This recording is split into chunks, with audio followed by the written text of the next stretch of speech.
So there's a question here. I was watching your VOD for the horse animation. My question is, how much is a horse walk different from a dog? Very different. And this goes for any animal. So for example, if I did a walk for a dog, a video for a dog, how different is that from a cat? Very different. There's maybe like a not quite as different as a horse, but anatomically they're very, very different creatures. Even like two different dogs, a golden lab versus a chihuahua versus a bulldog versus a pit bull versus a like a Scottish terrier, like a wiener dog. Their walks are all so very different. They all move in different ways. Weirdly enough, cats are very similar between cats. Like if you go from one breed of cat to another, unless their leg length changes drastically, even just going from a house cat to a tiger, the walks tend to be very similar. It's kind of weird. Cats are just cats. But in terms of a horse to a dog, very different. For example, dogs don't have fetlocks, which is part of the wrist of a horse. Their shoulders will move a little differently. Their necks will move a little differently because the head is, or the neck of a horse is much longer. Their backs are going to be very different. This is going to be the biggest thing that you see between like most animals, is the way the spine is made. Horses and any herbivores have a very rigid spine. It's why we can ride horses, is the spine is very, very rigid. And the reason for that is they have to eat grass. You need a lot more guts, essentially, in order to digest grass and all of that stuff. And you need a bone structure that will help support it. They're also made for running longer distances than something like a predator. Predators are made for fast, explosive actions, and they eat meat. With meat, you'd need a lot less guts in order to process it properly and digest it, which means your bone structure doesn't have to hold up as much weight. That means that your back is going to be springier. If you look at cats especially, their backs are just crazy springy. Let me find a video here. Slow-mo.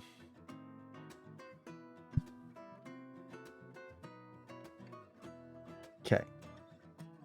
So let's take a look at this video here. So this is just a cheetah running in slow motion.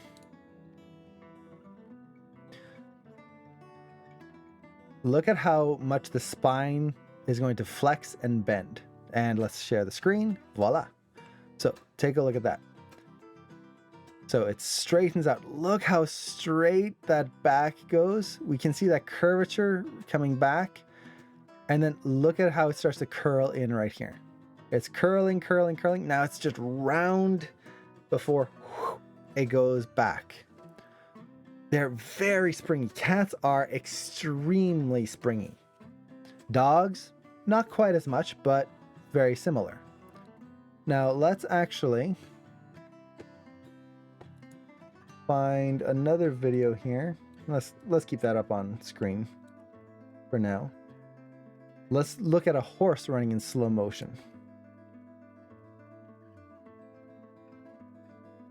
Now, I will say we're looking at slow motion footage here to kind of understand the mechanics. You don't really want to use slow motion footage when you are studying it for like one-to-one for your reference. You want to find actual like live action. Okay. Trying to find a video here. All the horses have someone riding on top of them. Okay. Now, creature shots are very hard. They are very, very tricky. We even have a biology lesson with that answer. Killian is always. Biology is always fun. It's always interesting. So you can actually see, like, look at that foot. You can see the fetlock right here of the horse. It's right down here. But look at the back. There's no bending. That whole back, if you kind of draw a line right here, it's straight the whole time. There's a little like rotation in the hip, a little bit, but that whole line just stays straight that whole time. And once again, it's because they're an herbivore. Their body is made to hold up the weight of their guts and to kind of give them that extra rigidness to maintain that. Cats don't have that. They're much springier because A, they're predators, they eat meat, so you don't need as many guts, but also it allows for quicker explosive motion, more anticipation before going out. So it's just really just comes down to anatomy. And this goes for every animal. When we are studying animals,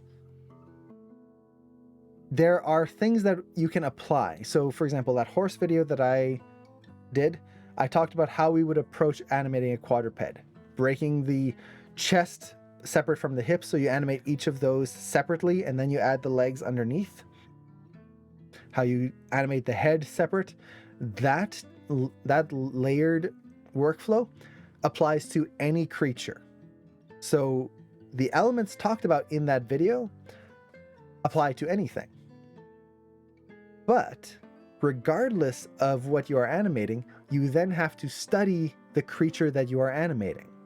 So if I was animating a lion, I need to study how a lion moves. If I learned how to animate a cheetah, even though cats are very similar, a cheetah is the fastest creature, or one of the fastest creatures in the world, land creatures. Their run is going to be very different from a lion who is much heavier. It's going to have similar elements, yes, but I still have to study it, regardless of how close they are. Yeah, the flappy paws. Cats have very floppy paws. Even when they walk, they tend to go, like they really flap it. Right there, like right there. Whoop, it just curls in. And Bittersweet, aw, thank you so much for the sub. 11 months, geez, thank you so much. Aw, man, I really appreciate that.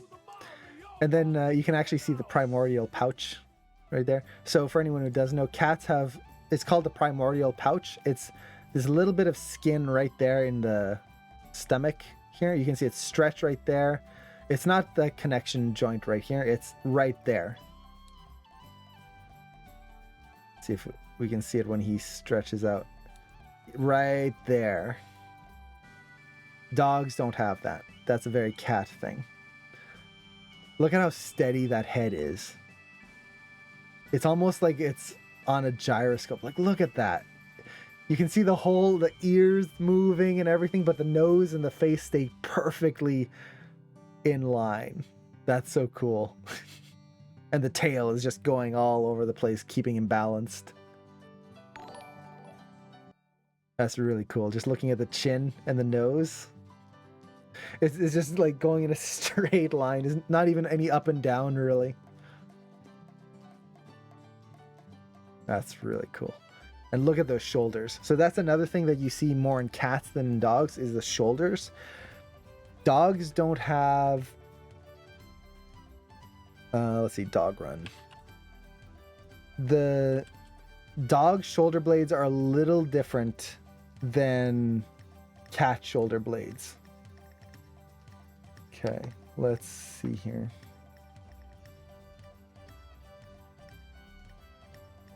Trying to find a good slow motion reference here. Okay, maybe this is going to be good. So this is a greyhound. So you can see similar elements. That curling right in there, the floppy paws, but definitely not nearly as springy. And it's hard to see here because it's black. Let's see if I can find another one.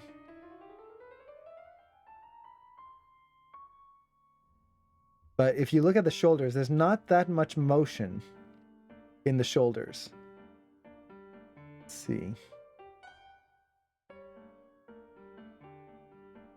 Okay, this might be a good one.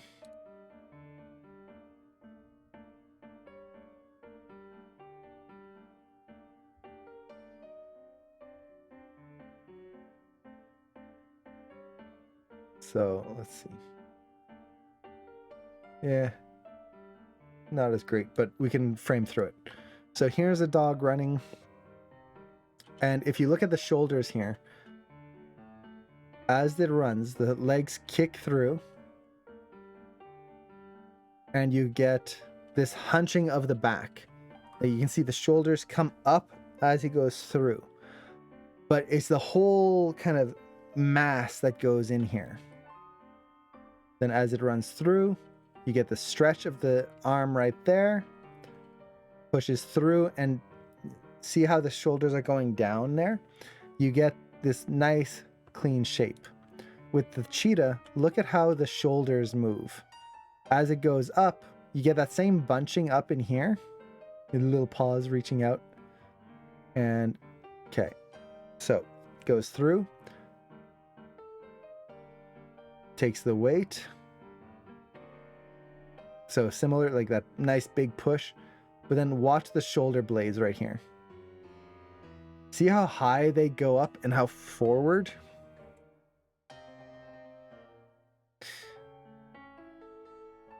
I wonder what that is. Looks like just a ball that they're dragging.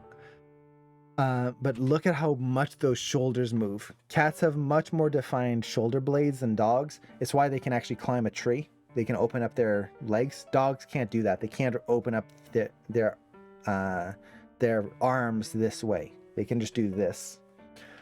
Whereas cats can reach out and grab and hold. So you got that different bone structure. Once again, it comes down to studying your animals. And now we could go to a bear. Well, a bear is another creature that can climb a tree. So their shoulders are made very similar to a cat. But they walk very, very differently because they are plantigrade creatures. So essentially, this is another thing where you have to learn of like the anatomy of creatures. A human or a bear, we are plantigrade. We walk on our full foot. Cats and dogs are digigrade. They walk on their toes.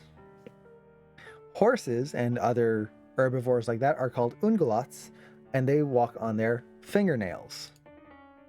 So let me find an image here. So our bone structure is all very similar from one creature to another. It's really just how they walk. So for example, again, we are plantigrade. So you see our toes to our metacarpals to our heels are all down on the ground. Cats and dogs are digigrade. You have your toes on the ground, and then the metacarpals go up, and then the heel is up. And then ungulates walk on their toenails, and then everything is up there. And all the bones are still there. There you go, that's a better image. Just in a slightly different configuration. So understanding that is going to be very helpful in understanding how a character moves and how that anatomy functions. So very long answer to go. In terms of the horse video, the techniques all apply. Regardless of the quadruped that you use, those techniques will still work on any of them. At this point, it is analyzing your reference and finding out the differences, and that goes for any reference. So even if I did a dog video, if you're animating a Chihuahua instead of a Great Dane, you still have to do all of that analysis. And I'm going to be hopefully doing a demo of a quadruped shot in the future. I have one planned It's just finding the time to do it. I'm hoping it's in the near future. Let's see. Would any of these short animation practice shots be good for a demo reel? They can be. A shot for a demo reel doesn't have to be super long. So sometimes you will create a quick little test, and yeah, you can definitely use it for a reel. I will say most often not though, because they are really just there to be quick tests and to go through them very quickly and then move on to the next one. Okay. Let's see, someone gave me this clip for Master Study and I'm confused on how do I start. Okay, let's take a look at that. So Master Studies can be studying anything. Okay. So if you're trying to learn how to animate a dog, the first thing I will say is this is not going to be a good test for learning how to animate a dog. Don't use this. This is a good test for learning how to stylize animation, to do a master study on timing, spacing, on shapes, like just looking how they pose out the body. But like, see how the spine is going like this? It's flexing in and out. A dog doesn't do that when they're walking and sniffing along the ground. Their spine is not going to bounce like that. So in your case, if you're trying to learn how to animate a dog, unless you already know how to animate a dog and you're trying to do a cartoony stylized dog, this is not going to help. Instead, look up dog reference. Actually look up dogs walking, dogs running, and break down their motions through actual reference. From there, you can animate it. Then from there, you can start to stylize it and find out how you can push it. And that's where you start going into different cartoons in different ways, to different master studies on cartoons. Let's see, we're wearing the same t-shirt today, Bo. It's one of my favorites. Oh, you're wearing the There's Always Tomorrow shirt. Nice. I love T-Turtle designs. They're so cute.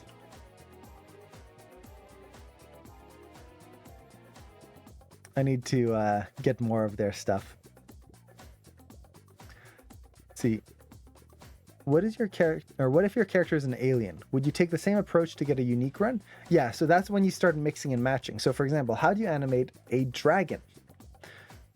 Well, there's no dragons that you can just analyze the run of, but what you can do is you can mix and match. So for example, when I animated a dragon a long time ago, I mixed in the back legs of a cat, and it was a not a dragon but a worm, so one that walks on the, or a wyvern I should say, sorry, a wyvern which walks on its wings like a bat. So when I had to do a run for that, what I ended up doing was I looked up reference of bats running. So let me see if I can find it here. Bats actually can run, which is really cool. It's weird to see, but there you go. So this is a bat running. So I took this element of the wings kind of going together through there, along with the back legs of a cat, so thinking of the cheetah here, and mixed those together to create my own hybrid version of what I would think a dragon would run like, and then adding a little bit more weight. So I looked into a kind of gorilla, like that kind of gorilla weight of the arms as they kind of use their arms to run. So I mixed all of that together to create a unique dragon motion. An alien is the same thing. You look at their configuration, how they're put together, and you might use different things. So maybe you could use the motion of, maybe they've got like 6 legs. So you use like a spider or an ant to look at how those legs move, but maybe you'll mix in a little bit of a bear in there. So you get the pattern of the ant, but the weight and motion of a bear, and maybe their front arms are a little bit more like a praying mantis, so they're up higher, so you kind of keep those up. So you mix and match, and that can be a lot of fun. That's also where you start to have to come up with it on your own, and you can't use reference anymore. Well, you still use reference, but you are not like one-to-one the reference. You are kind of making it up in some case and making it work. Let's see, bears are interesting, especially the front paws curl in towards the bear when they're stepping forward. Yeah, bears are very interesting to watch because they are like these big heavy quadrupeds that are still plantigrade, where their feet are flat. So their walking style is very different than what we normally see with like a cat or a dog or other predatory animals like that. Hyenas are very dog-like, very different as well because of their back structure. What other carnivorous plantigrades quadrupeds do we have? Big cats, big dogs, bears. What else are there? I'm trying to think of creatures. Well, you have like Komodo dragons and whatnot, where they have their feet like this. So I think I forget what their terminology is, because that's a whole other structure where the legs are out like that instead of out underneath them.